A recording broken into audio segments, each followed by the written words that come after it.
All right, what's up, guys? Welcome to round 2 of At the Table with Ryan Lane with Matt Mitcham. So we got a little carried away the first episode, and we just kept talking. So we thought, you know what? There must be more to say. So this is part 2. Really, our mission is bringing family and friends around the table. All right, Matt, listen. I know everyone is tired of hearing me talk. They've been listening to me for way too many years. There's a new face. And so, but here's what I do know. And this is probably why we've connected so much within business and just personal life is about stories. I think really business is about stories. I think people want to know the why behind the products they're buying, but not just that, but like the why behind the people that they're buying. And so I don't think I always, say people don't really care how much you know. I don't say that. First of all, I did not say this. I just repeat it. But people don't care how much you know until they know how much you care. Mm-hmm. And I think that's a big statement. And I think your heart is so big. But before we can get to some of that, like, tell us your story, man. Absolutely. Like, tell us the Matt Mitcham story. Oh, I remember there's actually a great book, the Donald Miller, A Million Miles, 1,000 Years. You read that one? Yeah. And guys, you don't have to read it. I'll just tell you. At the end, it basically asks, if your life was made into a movie, would anybody clap at the end? And that hit, gosh, that you talk about story. Yeah. Like at the end of the day, I think that's what we're looking for, is like clapping at the end. So, well, to give you a little bit more of an intro, again, so as Ryan said, we're in Atlanta in Sandy Springs. We've got my beautiful wife, Kate. We'll be married 20 years here in August coming up.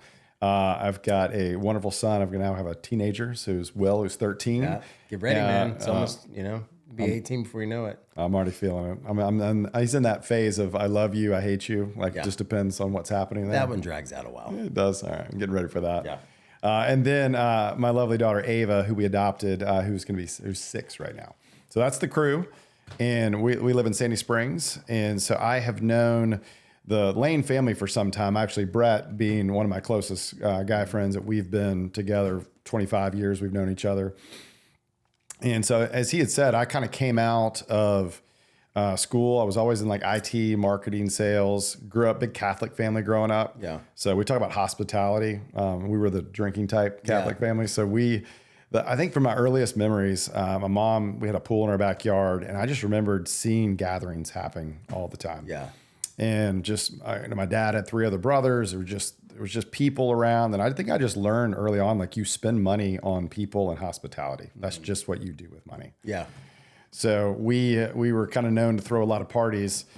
So I think kind of earlier memories of that's where that hospitality seed kind of came in for me. And as it kind of grew up, it kind of turned into an animal of its own. But all the way through like college, I started to become like the social guy. Ended up getting a nickname called Mitchified. Yeah. In college, I was the social chair, t-shirt guy. I just learned really early on how to make events and environments. I take the ordinary and make it extraordinary, and just got really good at that. And you know how it is when you're in high school, college, and somebody gives you a little pat on the back. It is like oxygen to your soul. So that thing just got out of control, and it just got stronger and stronger and stronger. And so that kind of went all the way through college, and I realized, gosh, I need to get into something where I'm either doing hospitality or what I'm doing. Yeah. So I ended up getting into a startup at the time because I'd always loved the smaller business. One, because you get to influence and impact. Yeah. If I'm not going to be a good or bad. Okay, good or bad. Didn't want to be a cog in the wheel in any case. Like, I want to go shape something. So got my start first out of college, just doing IT staffing, sales. Was the number 8 hire in that organization. Wild environment, learned so much. And I could learn pretty quickly on, you can really contribute and make an environment, make a culture. So I say all that is I did that for about 2 years. I think we got up to like 80 employees at that point. It was a fast growing scale. So I got to see the pain of growth too. Yeah. But man, it's a lot of fun. You talk about chaos. It's chaos all the time. Yeah. But something in it like just clicked, and you're like, gosh, I need this. And so I got involved in another company called Thread at the time. It was in payroll HR software in that world. Never would have told you where I started, but it was like in sales. I was the janitor, operations, all this stuff. But we scaled that business up, and I was there for 17 years, like you said. Yeah.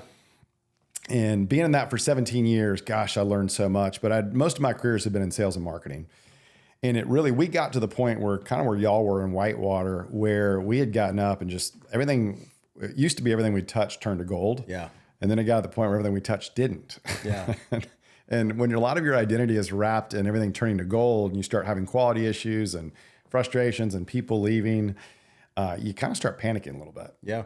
And that's really what kind of happened to us. And I'll never forget, we ended up hiring a business coach, a guy named Dr. K, who's, I love the name, but we got hired. And he basically had spent some time with me, and then Lori, who's the founder of Thread, spent some time together. And he basically said, you guys are in the wrong seat. She was running operations. I was running sales and marketing. Yeah. He said, Matt, you're like that structure guy. You create it.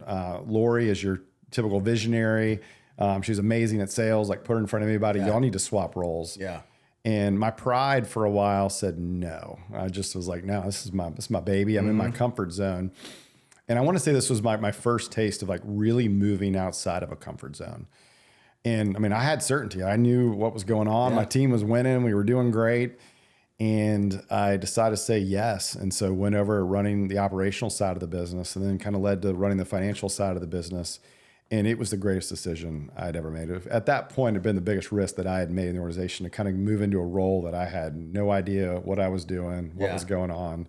But like you said, fear is the greatest limiter. Mm-hmm. And I probably could have stayed in sales and done well and did that great, but like I've not been shaped into the man that I am today without making that jump. My heart's always been people, right? Just as I can say with you, like I probably wouldn't have defined it as like gathering people around a table. I'd probably say I'm going to gather around and throw a huge party. But it was about connection. Which is still around the table. Just still around a table. Sometimes a dance floor, just good lighting, a fog machine.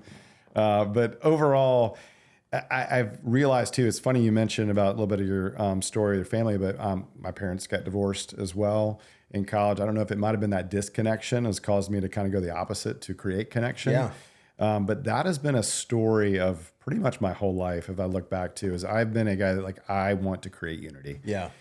And it's been really interesting to see how it's played out. I'm probably now finally getting clarity in some of these areas of what the last 40 plus years have been. But one thing that I've learned about what I've done is anywhere I've kind of gone, I've created connection and unity. And I can still remember our first neighborhood we moved into. So my wife and I, Kate, moved in. It was first home, paid way too much for the house. Then the market went down, all that stuff went down. But I realized, I was like, I'm going to start a neighborhood association. Then we ended up getting little street toppers for the neighborhood. Next, then we had block parties. And I just realized that wherever I kind of go, I create unity and environment. And it's so funny that it's like that happened. And then I go into 2 small startups, build those up, become best places to work, culture.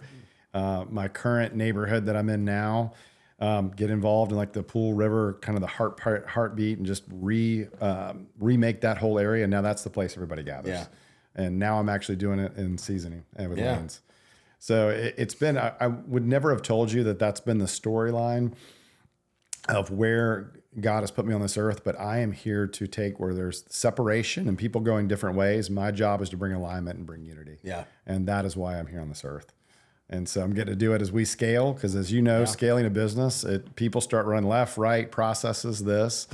And by people, you mean me. I got you. I got you. Well, it's a free you up to be you and do what you do best, and let me do what I do best. Yeah. But that's a little bit of the story. I'd say that's given the last probably year or two that I've seen that theme of unity, and like that's what I'm here to do.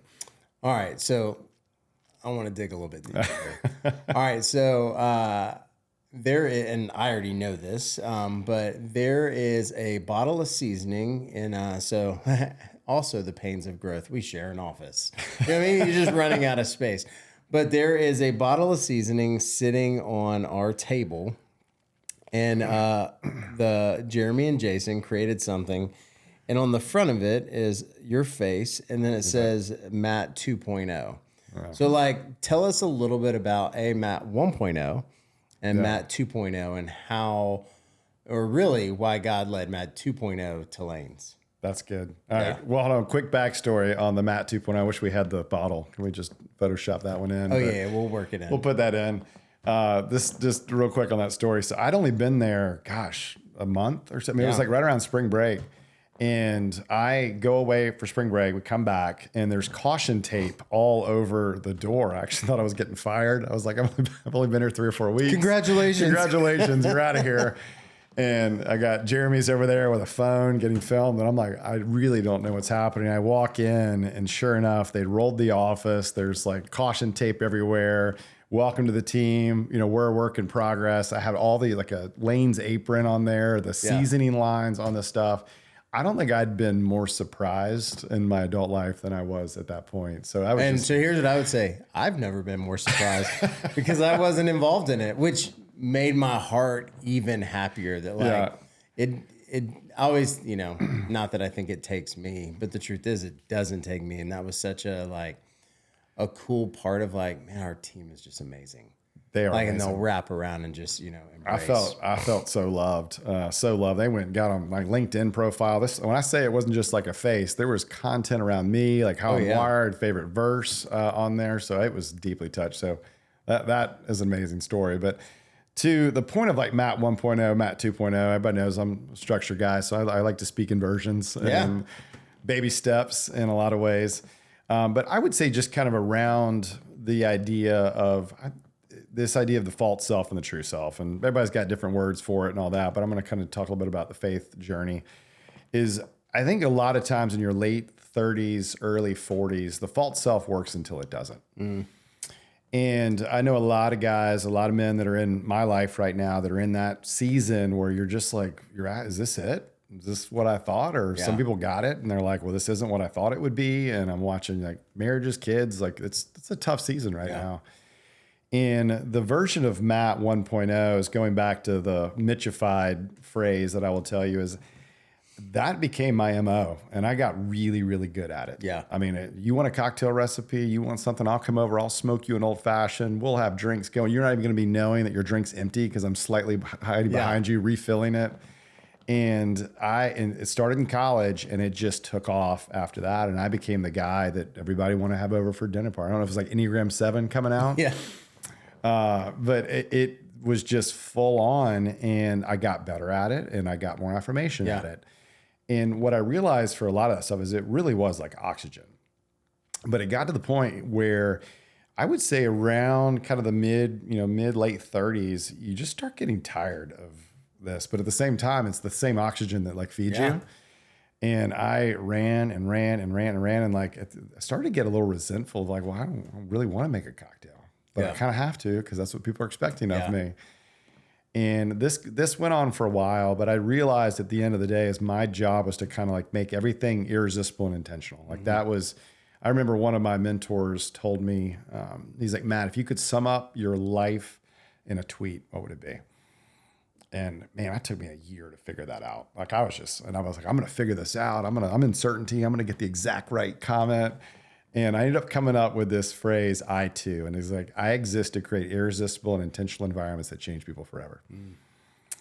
And really, while that sounds awesome, and in many ways, I'm still doing it. Mine would have been like no regrets, you know? Like that movie where the kid like touches on his back.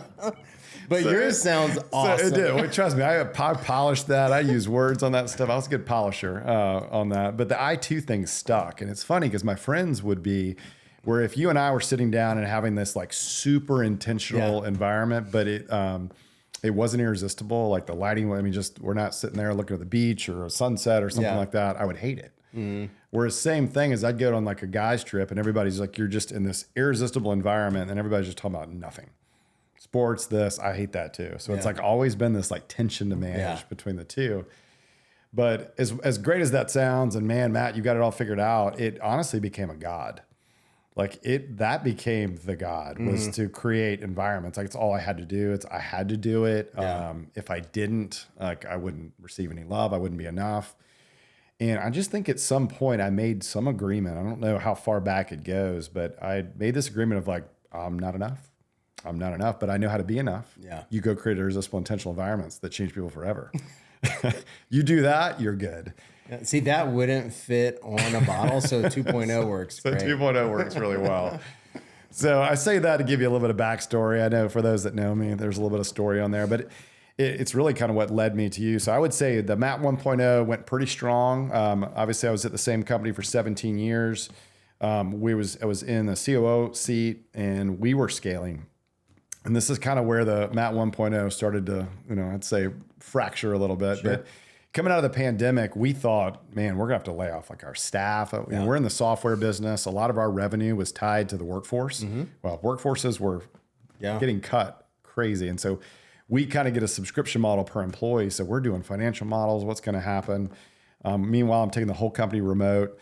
Well, it ends up being the greatest like season of time. I would say like one of my shining times of leadership. I mean, we just did not skip a beat. All our systems electronic. We were doing Zoom before Zoom was cool. Yeah. So it was just... It's still not cool in the barbecue world, by the way. Still not. That's my software speak coming in. We're in person now. We are not doing Zoom. We're not doing Zoom. But so we tune in. Yeah, we took the whole thing remote, and it was great. And then we got the PPP loan as well, and we were like, well, we're going to go reinvest at this money. And so we ended up reinvesting into sales. So meanwhile, we were doing webinars. There were mass layoffs. People didn't know what happened. And we were in Atlanta, so COVID really did exist in Atlanta. Yeah. And it was just like Wild Wild West. But at the same time, we're like activated. So I was alive. We talked about being alive when there's uncertainty. We were alive. Yeah. I was alive. So those 12 months or so, 16 months were just wild. And we got to the end of that. We had this extra, we had about $1 million in cash that we were going to reinvest in the business. And we did. And so we scaled. And we ended up adding, I don't even know, it was 30 to 40 people in a span of 12 months. And that is about what broke me. I knew how to lead a business at this size, did not know how to do this. And you talk about like, you think you've conquered fears, then you go scale a business and it's a whole new set of fears. Yeah. And one of the things that was so hard for me is all the things that I'd learned to that point, I basically had to unlearn and learn a whole nother skill set to go to this. And on the home front, this is, I mentioned we had my daughter who we adopted. It's not been a great sleeper still to this day. Yeah. It's not a great sleeper. She was sleeping 3 or 4 hours a night. So I was not sleeping much, and we were scaling and hiring all these people. And it was just wild. Meanwhile, my tank was like already on E. Yeah. And you try adding 40 people to an organization when you're already on E, it got wild. And to kind of speed it up a little bit of the version, I'll tell you, I got home and I was so worn out. I'd fire up the grill on a Tuesday and I'd open up a Tropicalia and have a beer. Next thing I know, I'd have a second beer. Yeah. And I was like, well, might as well have an old fashioned. It's nice outside. And that's when the drinking thing kind of started to become a Tuesday, then a Wednesday, and a Thursday. Because I know it's like 4 or 5 nights a week. Yeah. I'm like having a beer, and I'm always like in control, so I'm fine. Sure. And that went on for a little while. I was not sleeping. I'd wake up, run, start the day, rush really hard, come back. It was just such a wild time. And I can hold things pretty well. When things are in a hole, I'm usually the first one to like dig it out. Well, this one didn't feel that same way. It felt like every time I did, I just got like quicksand. I got like a little bit deeper, but I don't get stressed. And I was like, what is this weird feeling? Like, what am I feeling right now? This anxiety. And the Matt 1.0, and I say it kind of started to come to an end as I got to the end of my rope. Like I was like, all right, this is not working. I don't want to drinks for anybody. I'm tired of the environment. I'm resentful of it. Yeah. I'm exhausted. And I never forget my wife. This would probably been in end of 21. She looked at me in bed and she was like, Matt, you're not well. And I looked at her and I said, I'm not. And she's like, I called our counselor for us. We got my boy Bruce, who I absolutely love. I know a lot of people that listen and probably love Bruce too, but he's here in Atlanta. He was 4 months out because this was pandemic. Everybody's having a mental health crisis. Time. So she's like, I booked him. You're going. And I was like, yes, I will be going there. And I'll never forget, I showed up like 4 months later and he like asked one question and I just tears I threw up on him verbally. Yeah. And I was like, where did this come from? And so that just kind of started the journey for me, is I really do believe you have to kind of get to the end of yourself to where yourself's not working anymore to know when it's time to have a reboot. And so that's kind of what led to just God showing up and letting me get to the end of my rope and say, Matt, this is what I now understand when the verse of Mark says, to save your life, you have to lose it. Mm-hmm. And if you try, that is really what's happened, is you have to kind of lose that false self, that Mitchified, like that's not the God. I had to kind of break up with that piece. Yeah. So that's the backstory. That's a long story. That's a great story. No, I'm You serious. Like, edit that you know what's piece. crazy is I've heard it a bunch, and I'm like locked in. Like, oh my, what did I miss the first time? You know what I mean? Like, it's such a great story. Here's what I appreciate. Not that there's millions of people listening to this, but like, There will be. It's tough. Like to kind of air it out. It's different when you're sitting at a coffee shop and you're just having a one-on-one conversation. So, I think that is how I know this is a great fit because of the humility and just the vulnerability. I think is great. And so, is there anything else you want to share on that? I had one other kind of like thing, but I didn't want to like take away from. Yeah, I'll pass. If I could summarize kind of the 1 to 2 in like a quick snippet is at the end of the day, I think it comes down to I really didn't know who I was. And I would argue that I think a lot of people don't know who they are. Yeah. And I just got turned on. I think it was a guy named Jamie Winship, who many may have heard and stuff. And he preaches on identity in a way that I've just never heard. He was a CIA agent. I mean, just his story hit me. And I'll never forget. I'm living in a treadmill. A buddy of mine had sent it and said, hey, listen to this podcast. He does a lot of work with like Navy SEALs, NFL, people that like really their identity's tied up into their job. And I'm listening to this treadmill and I'm like, tears are flowing. And I don't cry. Like, I'm just like, so something's hitting deep. We're going to make you cry. Something's hitting deep. Oh, I cry all the time now. I'm probably crying this podcast. 2.0 sheds a lot of tears. Is this waterproof? Is this mic waterproof? Probably not. I spit all over these things. Yeah. And at the end of the day, it's just, that's what's really started the journey is I really didn't know who I was. Like this Mitchified, that's not an identity. Like, right. Being an entrepreneur, that's not an identity. Right? Yeah. But we make it that 100%. And some of us even put our names on it, you know? Yeah. I get it. I get it. Like he had this line that it really stuck with me. It's just like when we are in fear and we're living in fear, it always manifests in 2 ways. We either self-protect or we self-promote. And I realized for a lot of this journey, like most of my life was like in fear, and the self-protection was the Mitchified, because I learned if I could control the environment, I was safe, because I knew if you were coming at me, I could control the environment, what was going on. Yeah. And that's where a lot of my control issues came, was really to self-preservation. Yeah. And I'd lied to myself, didn't even think that was the case. And so that journey of that piece of kind of working around and seeing how much fear really was driving what I was doing. Yeah. To God really coming in and bringing back what is true versus what is false. That it's not that I'm not enough. I'm like more than enough. I'm a conqueror. Like, and that stepping into that identity of what I was knit together to be, like you really do, you become fearless. I mean, you really, at this point right now, I'm not saying I've, completely fearless, but I'm operating with pretty. I mean, I remember one of our first close conversations and I walked away and I was like, guy's out of his mind. Probably still am. Yeah, and I say that in like the best sense. Like I was telling you about like kind of the season of business we're in. Yeah. And you were telling me about a season of life you were in, and you were like, and for me, like I wear it all on my sleeve. I'm like, man, if you're gonna make this big move, it's got to be perfect. And you looked at me like, we can't lose. I was like, no. What if you do lose? And you're like, we can't lose. Yeah. Like, what if it crashes and burns? Then I'm sure we'll learn something and we won't lose. It's the mindset of like, literally, we are in Christ. Like, yes. we can't lose. You can't lose. Yes, there are failures that will occur and some will hurt more than others. But at the end of the day, like, this is temporary and like, we can't lose. And it was just such a shift, because I remember thinking, man, there's so many things I want to do. Which will lead me to my next thing. So many things I want to do. Yeah. And I have no idea how to get there. Meaning like all the chaos is like wearing me down now. And I'm like, I need some structure. And I knew like just from your past and what you had done, like, and we can kind of get into the visionary integrator, but like I knew I could see where we wanted to go, but I didn't know. I was taking steps.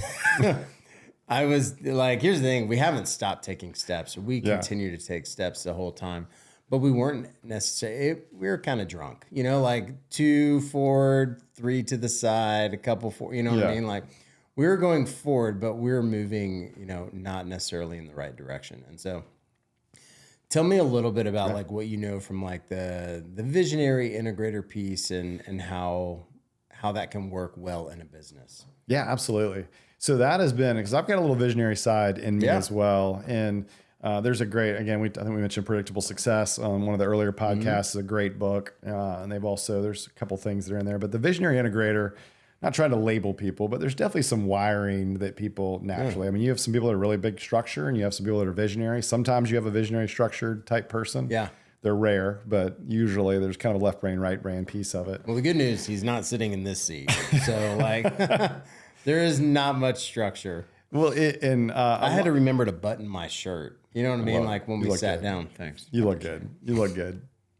But I remember the first time I kind of get introduced to this terminology, and this is back when I'm kind of in a lot of certainty and clarity, but I was like, man, I was reading this stuff and it's like somebody's reading your mail. Yeah. And there's assessment you can take, I think on Rocket Fuel, of like, which one are you wired? And it's great for like number one, number two of any business, just to figure out kind of who's better to be freed up to do the things that they're best at. Yeah. And I remember taking this assessment and it was like, you're an integrator. And I always thought I was kind of a visionary kind of guy. And then I started realizing what integrators do. And they're about like alignment and bringing people in, rowing in the same direction. Like, I don't actually love being like the number one guy. I really don't. I'd rather you can get more done kind of behind the scenes, 100%, moving stuff around.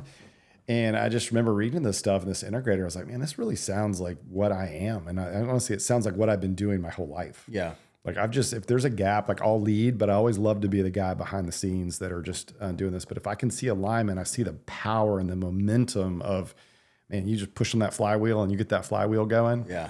So the more I started seeing that integrator role, I just started to develop it. I started reading about it. What does it look like? What's involved? And got into some of the personality assessments like Strength Finders, Enneagram. And those are very, very powerful tools. You talk about trying to create vulnerability in culture. Well, one is, does your staff know who they are? Helping guide them in different ways of how they show up in a room. Yeah. And so that helped me understand, okay, gosh, integrator is my role, but I also realized like I need a vision. Like I can't integrate if there's not somebody out creating the piece. And I'm pretty good. Like I can't see from a mountaintop, but as an integrator, I feel like I can see like a mile out. Whereas I feel like you are up on the top of the mountain, you're seeing like, 500 miles out of where things are. Maybe. And I've realized maybe not. There's a plane coming. We got something over here. Yeah. And it's, when I say it's like rocket fuel, it's realizing like the gifts that you have that I don't have. And you also, and having the humility to be like, hey, I'm not great at this and I need you in this area. So that's what I wanted to get to, because I think that's the truest statement. As in order to grow a business, I think that's where you have to there is a point in time where you have to say, look, this is what I'm good at and this is what I'm not good at. And I think that's where, when you know what you're not good at, then you keep talking about our team. And the truth is, I realized I'm really good at a couple things and I'm not good at a lot. And so what I want to do is surround myself with people that are so much better. Meaning I can tell you what I care most about is succeeding. Yeah. But I want a crew around us to do that. And I think that's where it's really going to happen. And so I think you have to know yourself though, even to be led, And so that's, I think one of the biggest things I would say is, even in starting something, you might have to wear a lot of hats when you do, but as it scales, you got to realize which hats you need to take off, or else you'll crush the business. And that's when people say what's one of the key things for leadership? And I'd honestly say it's self-awareness is number one. It really is, because if you can't lead yourself, you can't lead a team. Yeah. I mean, you're only or if you can, you're going to lead them as far as you've led yourself. Yeah. And a lot of that is you just have a lot of people that, at the end of the day, I think one of the key pieces with leaders is that you're inwardly sound and that you're others focused. And it's if you go back to any bad leader that you've had or boss that you've ever worked, it's probably because one of those two things were not there. As we're putting in structure, what are some of the things that you hope to achieve, over the next 6 to 12 months? Absolutely. Well, one, being the incredible opportunity to work with you guys, and again, going from software to seasoning, there's so much of where we were in the software side that y'all are in the seasoning. Yeah. And a lot of times people say, well, gosh, how do you translate? Not a lot of people are switching industries when you're in your early 40s and switching it. So I can tell you it can be done, and I highly recommend it. Don't let fear kind of make you stay in your lane. It really is a limiter. Is so many things translate, because at the end of the day, businesses are run by people. Yeah. And people is really where the challenge of scaling is. And for that, so I think where I'm most excited for where you guys are coming in is just one, it's almost like moldable clay. Like everybody is desiring it. And really what I've noticed with your culture, I always say like a great culture has three things. It's positivity, vulnerability, and consistency. Yeah. That's when people thrive. That's how trust is developed, when those three things. And within your organization, I think you have positivity, throughout, it just out of every cell is coming out of the organization. There's a lot of cells. There's a lot of cells coming out. Just everywhere I go, I'm like, is this normal? Is everybody always this happy and positive? And the answer is no. Yeah, they just put it on for me. No. I mean, the truth is, like, you've experienced it. Like, everyone's not always happy. But you wouldn't know happiness unless there was like struggle or sadness. You know what I mean? If everything was always happy, you wouldn't even understand that it was happiness. Well, y'all do a good job of, and again, I think this is a culmination of you, because a lot of times it takes the shape of the leader, but there's that same positivity and vulnerability that you lead with is also what I say is the biggest stamp on the culture that I've seen. I mean, I've had more conversations about heart, faith, life in the last 4 months than, nothing against Thread, than I have probably in the last, 10, 12 years. Yeah. And part of that is me as a leader getting to be more vulnerable, being like, hey guys, I've got a lot to learn. I know how to scale a software business. I've got to learn how to do, seasoning and manufacturing. So if you guys are willing to give me the grace, manufacturing is a different beast, man. It is a different, with our cash flow, we just drafted money out of people's bank accounts. Now, Golly. it's a little bit different. Maybe you can try to figure out how we can do I'll do the same thing. We'll get y'all subscribe and say everybody. But the positivity and vulnerability is where I've seen you strong. Where I see the area of the most excitement and growth is going to be in consistency. Yeah. Consistency and scaling, consistency and growth, roles, just things right now. Everybody's wearing like 15 different hats. Yeah. Well, what even are those hats? And when do you need to split those hats? When you need to hire somebody? And so that's where I just become alive too, is creating consistency there, because I see how people trust starts to kick in even more, vulnerability, positivity. When people know where they're going, they have a feeling of, wow, you really do care about me. Yeah. And so that's the consistency piece, which we're running the US. We're getting that going. L10 meetings. I know meetings for a lot of times entrepreneurs are hard, but how would you say? I didn't realize what meetings were supposed to be like. I thought everyone was supposed to hate them. What would you say so far? They've been fantastic. Yeah. Like, we know what to expect, and there's a structure to it. So proud of Ryan. Leaves his phone out, like comes in focused. So by out, you mean out of the office? Out of the office. Yeah, out of the office. You've done a great job on that. So, but overall, I'd say consistency. Right now, there's a desire for it across the organization. I'd say the other big item is clarity. Yeah. Right now you've had a lot of success. Well, why have you had that success? Well, what will we do? How do we grow this part of the business? As we said, there's so much opportunity right now. Yeah. But you can grow yourself right out of business. And that's why I say it's one of the most dangerous. We tried last November. Yes, you can. You know what I mean? Like I feel like we intentionally tried to do it. Yeah. It's one of the most dangerous things, is to try to grow a business fast. And so I think part of that is just getting the clarity of, all right, guys, we're going to kind of skate to the puck. Like, this is where we're heading. This is where we're moving. Everybody kind of knows. And then they can decide, is this the plane that I want to get on? And then that creates clarity for everybody else. So I'm really excited about that. And you have a staff that is just, this team's amazing. Yeah. And they're ready for it. I agree. They are. I think it's the clarity piece. You're right. It's just communication, just letting people know, like, growth is hard. It's going to be painful. Yeah. And the problem is, like, not everyone might not be here in a year because, like, you realize, like, I don't want this, you know? And it's challenging. But I would say what I love most about this team is, like, they're up for it. Yes. And they're like, just show me what to do, and then, like, let me run with it. And that's always been the heart, which is why we are where we are. Yeah. Which is why we almost went down. You know what I mean? Like, because everyone's just like, let's do it, but you can outrun cash. Yeah. And that's really what we've tried to do, is kind of operate at the speed of cash and not, like, leverage ourselves so much where, I've always listened to Dave Ramsey, but, like, what does he say? The slave to the lender, like, the debtor is slave to the lender. And and where I want to be able to make decisions based on like the team, not what I need to do because I owe the bank or something. And so, it's finding the way to grow healthy. And that's what I would also tell, I know a lot of entrepreneurs who got a bunch of credit cards and racked them up. And I would say my level of risk was not that high. Yeah. But I would also say like, man, they've won. There's so many ways to skin a cat or, let's say a cow in this situation.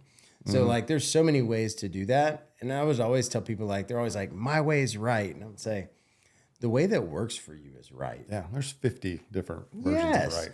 There's 100, you know what I mean? And like everyone's in a different situation of life. You might be older with a little bit of savings. You might not, And so I think it all depends on the structure. What I would say is like, don't judge anybody. This is what we're always so quick, especially in today's environment. We're always quick to judge without understanding like all the pieces. Absolutely. The truth is, if I had to do it over again and I knew I needed to do it and I needed to get a bunch of credit cards, I'd probably do it. Yeah.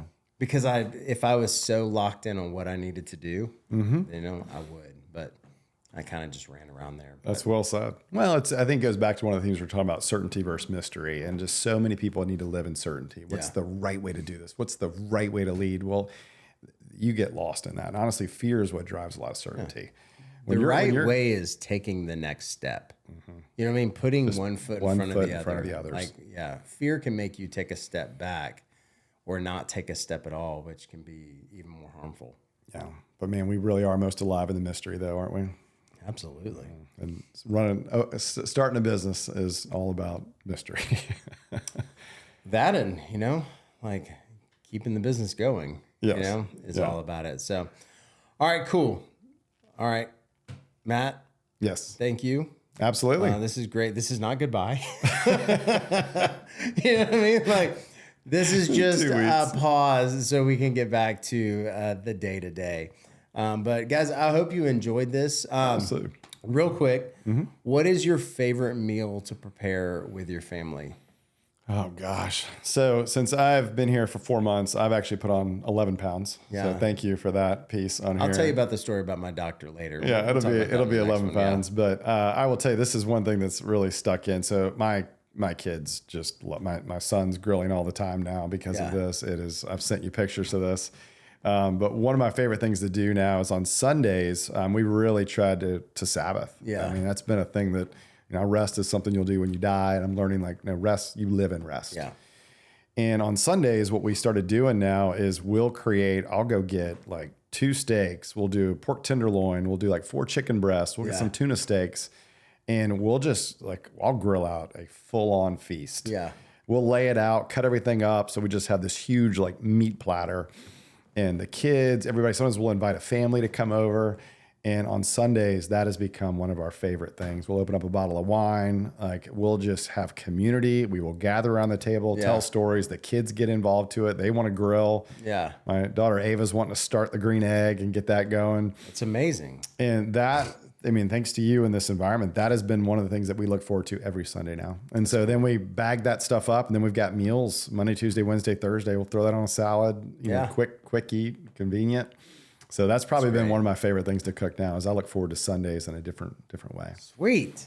So, well, cool. Well, Matt, this has been awesome to sit down. I'm so glad to introduce you to everyone that's checking it out. Also, if you guys are listening, put some other topics of conversations that you'd love for us to talk about.